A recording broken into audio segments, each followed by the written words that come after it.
ಬಸವಲಿಂಗಾಯ ನಮಃ. ಬಸವಂ ಭಕ್ತಿಗೆ ಮೂಲಂ, ಬಸವಂ ಕಾಲಂಗೆ ಕಾಲನನುಪಮಶೀಲಂ, ಬಸವಂ ಜಂಗಮಲೋಲಂ. ಬಸವಾ ರಕ್ಷಿಪುದನ್ನ ಸಂಗನ ಬಸವಾ, ಸಂಗನ ಬಸವಾ. ಓಂ ಶ್ರೀ ಗುರು ಬಸವಲಿಂಗಾಯ ನಮಃ. ಬಸವನ ಮೂರ್ತಿಯೇ ಧ್ಯಾನಕ್ಕೆ ಮೂಲ, ಬಸವನ ಕೀರ್ತಿಯೇ ಜ್ಞಾನಕ್ಕೆ ಮೂಲ. ಬಸವ ಬಸವ ಎಂಬುವುದೇ ಭಕ್ತಿ ಕಾಣ ಕಪಿಲ ಸಿದ್ಧ ಮಲ್ಲಿಕಾರ್ಜುನ.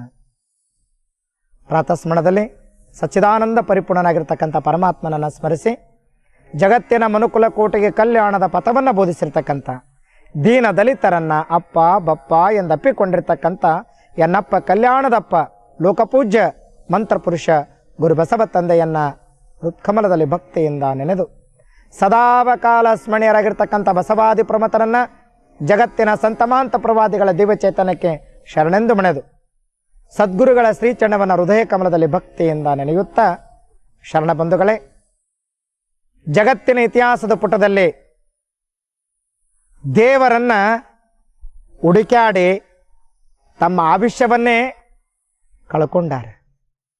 ದೇವರ ಸ್ವರೂಪವನ್ನು ಯಾರೂ ಸಮರ್ಪಕವಾಗಿ ಹೇಳಲಿಲ್ಲ. ಜಗತ್ತಿನ ಇತಿಹಾಸದ ಪುಟದೊಳಗೆ ದೇವರ ಸ್ವರೂಪವನ್ನು ಸ್ಪಷ್ಟವಾಗಿ ಹೇಳಿರ್ತಕ್ಕಂಥ ಮಹಾನುಭಾವ ಯಾರಾದರಿದ್ರೆ ಅದು ಬಸವಣ್ಣನವರು.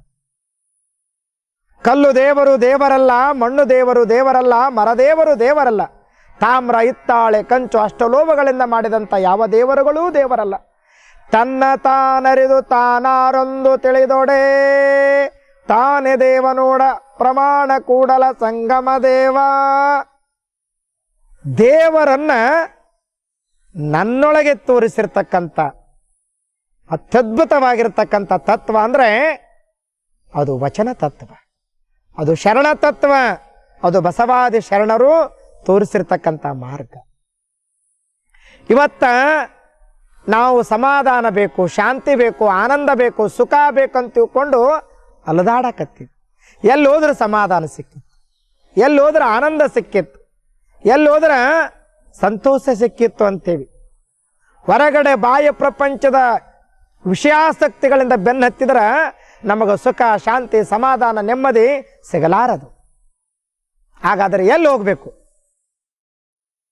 ಎಲ್ಲಿ ಹೋಗ್ಬೇಕಂದ್ರೆ ಶರಣರಂತಾರ ಹರಪೂಜೆಯನ್ನು ಮಾಡು, ಗುರು ಸೇವೆಯನ್ನು ಮಾಡು, ಪುಣ್ಯಮಯವಾಗಿರ್ತಕ್ಕಂಥ ಕಾರ್ಯಗಳನ್ನು ಮಾಡು. ಹರಪೂಜೆಯನ್ನು ಮಾಡು ಅಂತ ಹೇಳಿದರು, ಆದರೆ ದೇವರ ಕಲ್ಪನೆ ನಮಗೆ ಗೊತ್ತಿಲ್ಲ ಅಂದ್ರೆ ಎಲ್ಲಿ ಹರಪೂಜೆ ಮಾಡು? ಕಂಡ ಕಲ್ಲುಗಳನ್ನು ಕೈ ಮುಕ್ಕೊಂತ ಹೊರಟ್ರ ದೇವರು ಹೇಗೆ ಸಿಕ್ಕಾನು? ಅದಕ್ಕಾಗಿ ಬಂಧುಗಳೇ, ದೇವರು ತಾನು ತನ್ನೊಳಗೇನೆ ದೇವದಾನ ಅಂತ ಅಪ್ಪ ಬಸವಣ್ಣನವರು ದೇವರನ್ನ ತನ್ನೊಳಗನ ತೋರಿಸಿಕೊಟ್ರು. ನೀರ ಕಂಡಲ್ಲಿ ಮುಳುಗುವರಯ್ಯ, ಮರವ ಕಂಡಲ್ಲಿ ಸುತ್ತುವರಯ್ಯ, ಬತ್ತುವ ಜಲವ ಒಣಗುವ ಮರವ ನೆಚ್ಚಿದವರು ನಿಮ್ಮನೆತ್ತ ಬಲ್ಲರಯ್ಯ ಕೂಡಲ ಸಂಗಮ ದೇವ. ಬತ್ತುವಂತ ಜಲದಾಗ ದೇವರದಾನ ಅಂತ ತಿಳ್ಕೊಂಡು ಕೆರಂದ ಮುಣಿಗಿ ಹೇಳಾಕತ್ತೀವಿ. ಅಲ್ಲಿ ದೇವರಿದ್ದರೆ ಅಲ್ಲೇ ಇರ್ತಕ್ಕಂಥ ಮೇನ ಮಸಲಿಗಳಿಗೆ ಮುಕ್ತಿ ಸಿಗಬೇಕಾಗಿತ್ತು, ಸಿಗಲಿಲ್ಲ. ಅಲ್ಲೇ ದೇವರು ಅದಾನಂತಂದ್ರ ಅವುಗಳಿಗೆ ಮುಕ್ತಿ ಯಾಕೆ ಸಿಗಲಿಲ್ಲ ಅಂದ್ರ ಅದು ಬತ್ತುವ ಜಲ ಸಿಗಲ್ಲ. ಒಣಗುವ ಮರವ ನೆಚ್ಚಿದವರು ನಿಮ್ಮನೆತ್ತ ಬಲ್ಲರಯ್ಯ. ಭಾಳ ಮಂದಿ ಗಿಡಕ್ಕೆ ಪೂಜಾ ಮಾಡಕತ್ತಿದ್ವಿ, ಗಿಡಕ್ಕೆ ದಾರ ಸುತ್ತಿ ಅಲ್ಲೇನಪ್ಪ ಅಂದ್ರೆ ಭಕ್ತಿ ಮಾಡಕತ್ತಿದ್ರು. ಅಲ್ಲಿ ದೇವರಿದ್ರೆ ಆ ಮರ ಒಣಗಿ ಹೋಗ್ತದಲ್ಲ ಯಾಕೆ? ಅದಕ್ಕಾಗಿ ನಮ್ಮಪ್ಪ ಬಸವಣ್ಣಂತರ ಬತ್ತುವ ಜಲವ ಒಣಗುವ ಮರವ ನೆಚ್ಚಿದವರು ನಿಮ್ಮನೆತ್ತ ಬಲ್ಲರಯ್ಯ. ಬತ್ತುವಂಥ ಜಲವನ್ನ ಒಣಗುವ ಮರವನ್ನ ನೆಚ್ಚಿದವರಿಗೆ ದೇವರ ಪರಿಕಲ್ಪನೆ ಅರ್ಥ ಆಗುವುದಿಲ್ಲ, ದೇವರ ಸ್ವರೂಪ ಗೊತ್ತಾಗುವುದಿಲ್ಲ. ಒಬ್ಬ ಮಹಾರಾಜ ದೇವರ ಪರಿಕಲ್ಪನೆಯನ್ನು ತಿಳ್ಕೊಬೇಕಂತ ತಿಳ್ಕೊಂಡು ಡಂಗುರವನ ಸಾರಿದ ಒಬ್ಬ ಶರಣ ತತ್ವವನ್ನು ಬಲ್ಲಂತ ಒಬ್ಬ ರೈತ ಕೃಷಿಕ ಶರಣರ ವಚನಾಮೃತವನ್ನು ಅಧ್ಯಯನ ಮಾಡಿದ್ದ, ಶರಣರ ನಡೆನುಡಿಯನ್ನು ಆಸ್ವಾದಿಸಿಕೊಂಡಿದ್ದ ಆ ಮಹಾನುಭಾವ ಹೊಲ್ದಾಗ ಕೆಲಸ ಮಾಡುವಂಥ ವ್ಯಕ್ತಿ ಅಲ್ಲಿದ್ದ. ಮಹಾರಾಜ ಡಂಗೂರವನ ಸಾರಿದ, ಬಲ್ಲವರೆಲ್ಲ ಪಂಡಿತರು ಬರ್ರಿ ಅರಮನೆಗೆ, ನನಗೆ ದೇವರ ಬಗ್ಗೆ ಹೇಳಿಕೊಡ್ರಿ ಅಂದ. ಎಲ್ಲ ಪಂಡಿತರು ಬಂದರು. ಮಹಾರಾಜ ಪ್ರಶ್ನೆ ಕೇಳಿದ, ಬಹುದಿನದಿಂದ ನನ್ನೊಳಗೆ ಒಂದು ಕಾಡಾಕತ್ತದ, ದೇವರ ಸ್ವರೂಪ ತಿಳ್ಕೊಬೇಕಂತ ತಿಳ್ಕೊಂಡು ಯಾರೂ ಸರಿಯಾಗಿ ಉತ್ತರ ಕೊಟ್ಟಿಲ್ಲ, ನೀವೆಲ್ಲ ಬಲ್ಲವರಿದ್ದೀರಿ, ಹೇಳ್ರಿ ನನ್ನ ಪ್ರಶ್ನೆಗೆ ಉತ್ತರ ಅಂದ. ಏನದು ಅಂತ ಕೇಳಿದ್ರು ಅವರು. ದೇವರು ಎಲ್ಲಿದ್ದಾನೆ, ದೇವರು ಯಾವ ಕಡೆ ಮುಖ ಮಾಡ್ಯಾನ, ದೇವರು ಇದ್ದಿದ್ದೆ ಆದರೆ ಏನು ಮಾಡ್ತಾನ, ಯಾರಿಗೂ ಗೊತ್ತಾಗಲಿಲ್ಲ, ಹೇಳೇ ಇಲ್ಲ. ಪುಸ್ತಕದ ಬದನೆಕಾಯಿ ಏನು ಗೊತ್ತಾಗಬೇಕು. ಮಹಾರಾಜ ಅಪ್ಪಣೆ ಕೊಡಿಸಿದ ಪಂಡಿತನಿಗೆ, ನೀನು ನಮ್ಮ ಅರಮನೆಯ ಪಂಡಿತ, ನೀನು 15 ದಿವಸದೊಳಗೆ ದೇವ್ರ ಬಗ್ಗೆದಾಗ ತಿಳ್ಕೊಂಡು ಬಂದು ಹೇಳಿದೆ, ನಿನಗೆ ರಾಜ್ಯ ಮನ್ನಣೆ ಒಂದಿಗೆ ಸತ್ಕಾರ, ಇಲ್ಲಂದ್ರೆ ನಿನಗೆ ಮರಣದಂಡನೆ. ಮನೆಗೆ ಬಂದ, ಎಲ್ಲ ಗ್ರಂಥಗಳನ್ನು ತೆಗೆದ, ಎಲ್ಲೂ ಸಿಗಲಿಲ್ಲ. ಆ ದಿನ ಬಂತು 15ನೇ ದಿನ. ಅವತ್ತ ಹೇಳಿದ್ರ ಗೌರವ, ಬಿಟ್ರ ಶಿಕ್ಷೆ. ಹೊಲಕ್ಕೆ ಬಂದ, ಹೊಲ್ದಾಗ ತಿರುಗಾಡಕತ್ತಿದ್ದ. ಅಲ್ಲಿ ಇವನು ಹೊಲ್ದಾಗ ಕೆಲಸ ಮಾಡುವಂಥ ಆಳಮಗ ರೈತ, ಆದ್ರೆ ಬಲ್ಲ ಜ್ಞಾನಿ ಅದಾನ. ಶರಣರ ವಚನಗಳನ್ನು ಓದ್ಯಾನ, ಶರಣರ ವಚನಾಮೃತವನ್ನು ಅರ್ಥ ಮಾಡಿಕೊಂಡಾನ. ಸತ್ಸಂಗದಲ್ಲಿ ದಿನಂಪ್ರತಿ ಏನಪ್ಪ ಅಂದರೆ ಪಳಗ್ಯಾನ. ಇವ ತಿರುಗಾಡೋದು ನೋಡಕ್ಕೆ ಬಂದ. ಯಾಕ್ರಿ ಪಂಡಿತರ ಆ ಕಡೆ ಈ ಕಡೆ ತಿರುಗಾಡಕತ್ತಿರಲಿ, ತಲೆ ಹುಳ ಬಿದ್ದವನಂತ ಕೇಳ್ದವ. ಯಪ್ಪ ನೀವು ಹೋಗು, ಎಂತೆಂಥ ಪಂಡಿತರು ತಲೆತಳಗಾಗಿ ಕೂತಾರಲ್ಲಿ ದೇವರ ಬಗ್ಗೆದಾಗ ಚಿಂತನೆ ಮಾಡಕತ್ತೀನಿ ನಂದ. ಏನ್ರಿ ಅದು ಹೇಳು. ಏನಿಲ್ಲ, ಮಹಾರಾಜ 3 ಪ್ರಶ್ನೆ ಕೇಳ್ಯಾನ. ದೇವರು ಎಲ್ಲಿದ್ದಾನೆ, ದೇವರು ಯಾವ ಕಡೆ ಮುಖ ಮಾಡ್ಯಾನ, ದೇವ್ರು ಏನು ಮಾಡಾಕತ್ತಾನ, ಇದು ಯಾವ ದೊಡ್ಡ ಪ್ರಶ್ನೆ ರೀ, ಇದು ಕೂತ್ತರ ನನ್ನ ಬಲ್ಯದ ಅಂದವ. ಅಂದವ. ಇಲ್ಲಾಕ ನಾ ಹೇಳಪ್ಪ, ನಾ ರಾಜನ ಮುಂದೆ ಹೋಗಿ ಹೇಳ್ತೀನಿ ಅಂದವ. ನಂದು ಗತಿ ಅಂದವ. ನೀ ಮನ್ಯಾಗ 8 ಕೌದಿ ಹೊಚ್ಕೊಂಡು ಮಕ್ಕೋ, ನಾನು ನೋಡ್ಕೋತೀನಿ ಮುಂದಿಂದ ಅಂದವ. ಒಬ್ಬ ಸಾಮಾನ್ಯ ಕೃಷಿಕನಾಗಿರ್ತಕ್ಕಂಥ ವ್ಯಕ್ತಿ ಧಾವಿಸಿ ಅರಮನೆಗೆ ಬಂದ. ಆ ದಿನ ಬಂತು. ಎಲ್ಲರೂ ಏನಪ್ಪ ಅಂದರೆ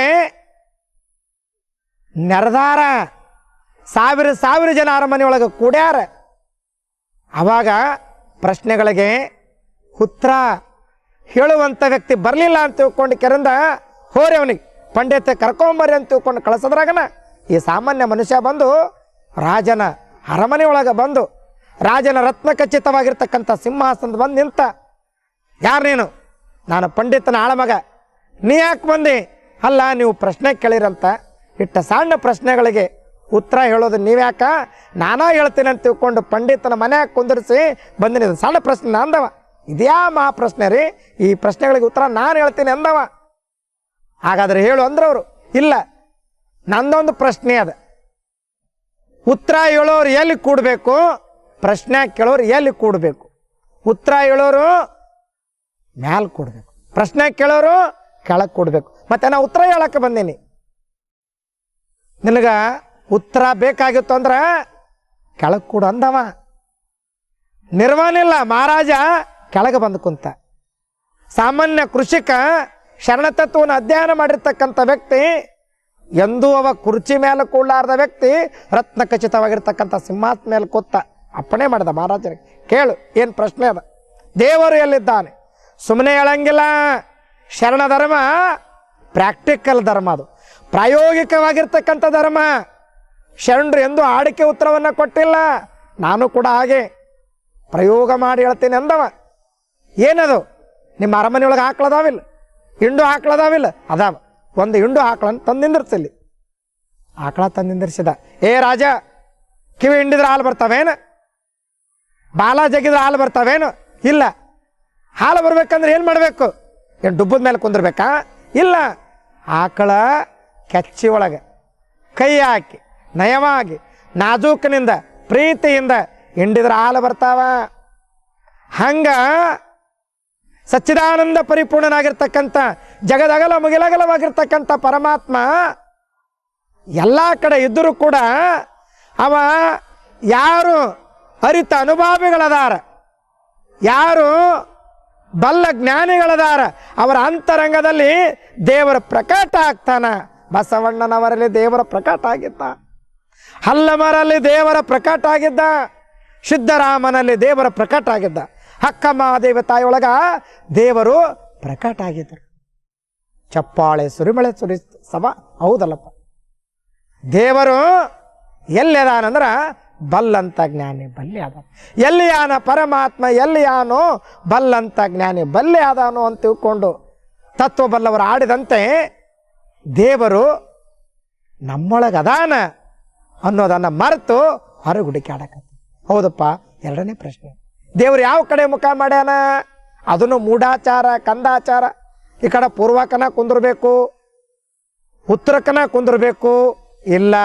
ದೇವರು ಇಲ್ಲಾರ್ದ ಜಾಗ ಯಾವುದದು ಹೇಳಿ ನೋಡೋಣ. ತರ್ಸು. ಇದನ್ನು ಪ್ರಾಕ್ಟಿಕಲ್ಲ. ಒಂದು ದೀಪ ತರ್ಸು ತಂದಿಟ್ರು, ಯಾವ ಕಡೆ ಮುಖ ಮಾಡೋದು ಹೇಳಿ ನೋಡೋಣ. ಈ ಕಡೆ ಅಂದ್ರೆ ಆ ಕಡೆ, ಆ ಕಡೆ ಅಂದ್ರೆ ಈ ಕಡೆ. ಹೊಳತದ ದೀಪ ಎಲ್ಲ ಕಡೆ ಅದರ ಮುಖ ಅದ. ಅದಕ್ಕಾಗಿ ನಮ್ಮಪ್ಪ ಬಸವಣ್ಣ ಅಂತಾನ, ಎತ್ತೆತ್ತ ನೋಡಿದಳತ್ತತ್ತ ನೀನೇ ದೇವ, ಸಕಲ ವಿಸ್ತಾರದ ರೂಹು ನೀನೇ ದೇವ, ವೀಕ್ಷತೋ ಚಕ್ಷು ನೀನೇ ದೇವ.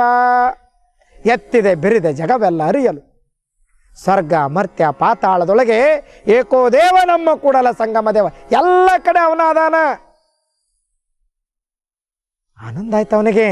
ಹೌದಲ್ಲಪ್ಪ, ದೇವರು ಎಲ್ಲ ಕಡೆ, ಎಲ್ಲ ಕಡೆ. ಎಲ್ಲೆಲ್ಲಿ ಚೈತನ್ಯ ಅದ ಅಲ್ಲಿ ದೇವರ ಸೃಷ್ಟಿ ಅದ. ಎಲ್ಲೆಲ್ಲಿ ಚೈತನ್ಯ ಅದ ಅಲ್ಲಿ ದೇವರ ಅದ್ಭುತವಾಗಿರ್ತಕ್ಕಂಥ ಶಕ್ತಿ ಅದ. ಬೀಸುವ ಗಾಳಿಯೊಳಗೆ ದೇವರ ಶಕ್ತಿ ಅದ, ಹರಿಯುವ ನೀರಿನೊಳಗೆ ದೇವರ ಶಕ್ತಿ ಅದ, ಹೂವಿನ ಪರಿಮಳದೊಳಗ ದೇವರ ಶಕ್ತಿ ತುಂಬಿ ಅದ. ಎಲ್ಲ ಕಡೆ ದೇವರ ಶಕ್ತಿ ಅದ. ಅದು ಅಲ್ಲದ ಇಲ್ಲದ ಅನ್ನೋದಿಲ್ಲ. ಮತ್ತೆ ಇಂಥ ದೇವರು ಏನು ಕೆಲಸ ಮಾಡ್ತಾನ? ಅದನ್ನು ಪ್ರಾಕ್ಟಿಕಲ್ಲ ಅಂದವ. ಏನು ಮಹಾನ್ ಪಂಡಿತನಾಗಿರ್ತಕ್ಕಂಥ ಮಹಾನುಭಾವ ನಿಮ್ಮ ಪ್ರಶ್ನೆಗಳ ಉತ್ತರ ಹೇಳಬೇಕಾಗಿತ್ತು. ಅವ ಚಳಿ ಜ್ವರ ಬಂದು ಮನ್ಯಾಗ ಮಕ್ಕೊಂಡಾನ. ಅರಮನೆಯೊಳಗ ರತ್ನಖಚಿತವಾಗಿರ್ತಕ್ಕಂಥ ಸಿಂಹಾಸನ ಮೇಲೆ ಕೂತ್ಕೊಂಡು ಅಪ್ಪಣೆ ಮಾಡುವಂಥ ಮಹಾರಾಜ ಸಾಮಾನ್ಯನಾಗಿ ನಾನು ಎದುರುಗಡೆ ಕೂತ್ಕೊಂಡಾನ. ಹೊಲ್ದಾಗ ಗಳೆ ಹೊಡೆಯುವಂಥ ಒಬ್ಬ ಸಾಮಾನ್ಯ ಮನುಷ್ಯ ನಾನು. ಶರಣ ಜೀವನವನ್ನು ಮಾಡೀನಿ ಅಂತ ತಿಳ್ಕೊಂಡು, ವಚನಾಮೃತವನ್ನು ಸವಿದಿನ ಅಂತ ತಿಳ್ಕೊಂಡು, ಈ ರತ್ನಖಚಿತವಾಗಿರ್ತಕ್ಕಂಥ ಸಿಂಹಾಸನ ಮೇಲೆ ಕೂತ್ಕೊಂಡು ನಿಮ್ಮ ಪ್ರಶ್ನೆಗಳಿಗೆ ಉತ್ತರ ಕೊಡಕತ್ತೇನೆ. ಇದು ದೇವರ ಮಾಡುವ ಕೆಲಸ. ದೇವರು ಹೆಂಗೆ ಮಾಡ್ತಾ ನೋಡ್ರಿ. ದೇವರ ಲೀಲವಲ್ಲವರಾರು, ದೇವನ ಅಪ್ಪಣೆ ಇಲ್ಲದೆ ಒಂದು ಹುಲ್ಲು ಕಡ್ಡಿ ಕೂಡಗಳಾಡಂಗಿಲ್ಲ. ಎಲ್ಲ ಸಭೆ ಚಪ್ಪಾಳೆ ತಡಿತು. ಇಂಥ ಪರಮಾತ್ಮನನ್ನ ಬಸವಾದಿ ಪ್ರಮತರು ಅರ್ಚನೆ ಮಾಡಿದರು, ಅರ್ಪಣೆ ಮಾಡಿದರು. ಇಂಥ ದೇವರನ್ನು ತೋರಿಸುವಂಥವನು ಬಲ್ಲ ಗುರು ಬೇಕಾಗ್ತದೆ. ಗುರು ತೋರಿಸದಲ್ಲದೆ ಕಾಣಿಸದಣ್ಣ ಸಾರಿ ಚೆಲ್ಲಾದ ಮುಕುತಿ. ಯಾರಪ್ಪ ದೇವರು ತೋರಿಸೋರು? ಯೋಗ್ಯವಾಗಿರ್ತಕ್ಕಂಥ ಗುರುರಾಯ, ಗುರುದೇವರು ತೋರಿಸ್ತಾರ.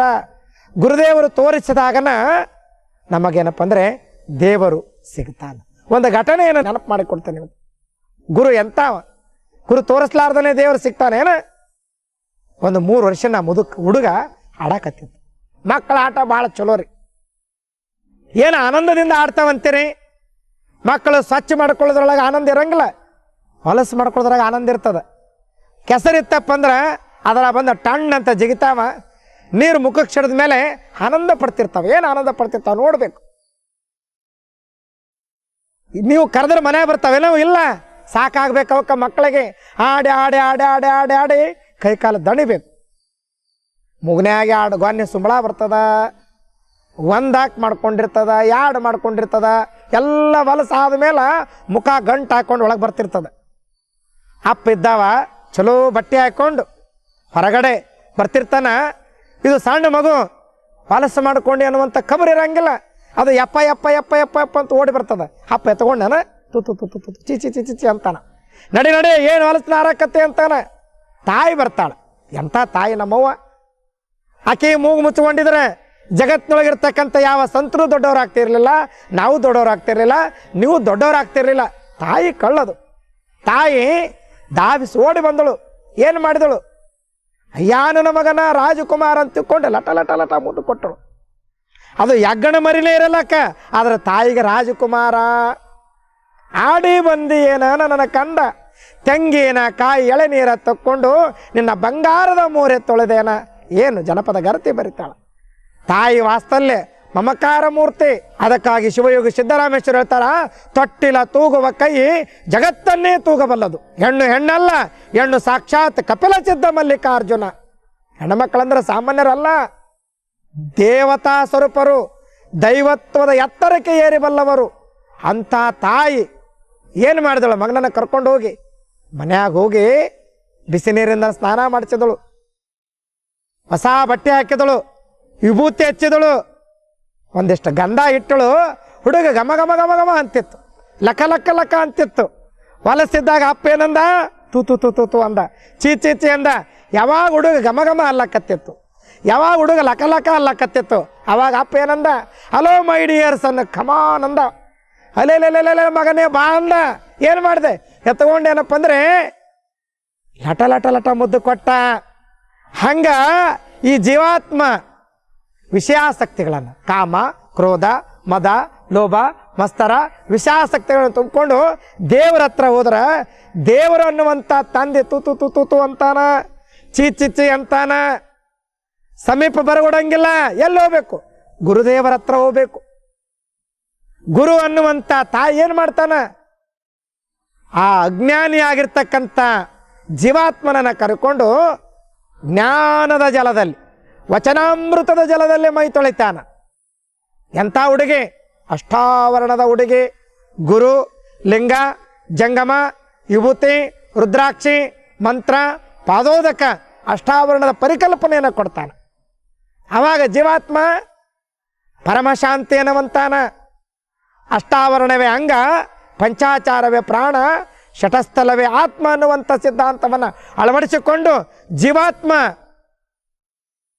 ಪರಿಪೂರ್ಣ ಆದ ಮೇಲೆ ಸಚ್ಚಿದಾನಂದ ಪರಿಪೂರ್ಣನಾಗಿರ್ತಕ್ಕಂಥ ಪರಮಾತ್ಮ ಅನ್ನುವಂಥ ತಂದೆ ಏನು ಮಾಡ್ತಾನ, ಹಲೋ ಮೈ ಡಿಯರ್ಸ್ ಅನ್ನು ಕಮಾನ್ ಅಂತ ತಿಳ್ಕೊಂಡು ತನ್ನ ಮೋಕ್ಷದ ಸಾಮ್ರಾಜ್ಯ ಕರ್ಕೊಂಡು ಹೋಗ್ತಾನ.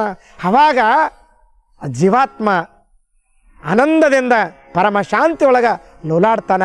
ಅದಕ್ಕಾಗಿ ಮಾತ್ಮರಂತರ ಹರ ಪೂಜೆ, ಗುರು ಸೇವೆ, ವರ ಪುಣ್ಯವಿಲ್ಲದೆ ಬರೆದ ಸುಖ ಭೋಗವ ಬಯಸಿದರೆ ದೊರಕುವುದುಂಟೇ ಆತ್ಮ ಅಂತ ಹೇಳ್ಯಾರ. ಅದಕ್ಕಾಗಿ ಪರಮಾತ್ಮನ ಪೂಜೆಯನ್ನು ಮಾಡಬೇಕು, ಗುರುವಿನ ಸೇವೆಯನ್ನು ಮಾಡಿ ಗುರುಮಾರ್ಗದಲ್ಲಿ ನಡಿಬೇಕು. ತದನಂತರದಲ್ಲಿ ನಾವು ಏನು ಮಾಡಬೇಕಂತ ಕೇಳಿದರೆ ಪುಣ್ಯಮಯವಾಗಿರ್ತಕ್ಕಂಥ ಕಾರ್ಯವನ್ನು, ಹಸಿದವರಿಗೊಂದು ತುತ್ತು ಅನ್ನ, ನೀರಡಿಸಿದವರಿಗೆ ನೀರು ದಾಸೋ ಮಾಡಿದ್ವಿ ಅಂದ್ರೆ ಅದು ನಮ್ಮ ಜೀವನ ಪಾವನ ಆಗ್ತದೆ, ನಮ್ಮ ಜೀವನ ಸಾರ್ಥಕತೆ ಆಗ್ತದೆ ಅನ್ನುವಂಥ ಮಾತನ್ನು ಹೇಳ್ತಾ, ಶರಣ ಬಂಧುಗಳೇ, ಅರಿವನ್ನು ಅಂಗೈಸಿಕೊಂಡು ಆಚಾರವನ್ನು ಅಂಗೈಸಿಕೊಂಡು ಬಾಳಿದ್ದೆ ಆದರೆ ಅದು ನಮ್ಮ ಜೀವನ ಸಾರ್ಥಕತೆ ಆಗ್ತದೆ ಅನ್ನುವಂಥ ಮಾತನ್ನು ಹೇಳುತ್ತಾ ಮತ್ತೊಮ್ಮೆ ನಿಮ್ಮೆಲ್ಲರಿಗೆ ಅನಂತ ಕೋಟಿ ಭಕ್ತಿಯ ಶರಣು ಶರಣಾರ್ಥಿಗಳು. ಶರಣು ಶರಣಾರ್ಥಿ.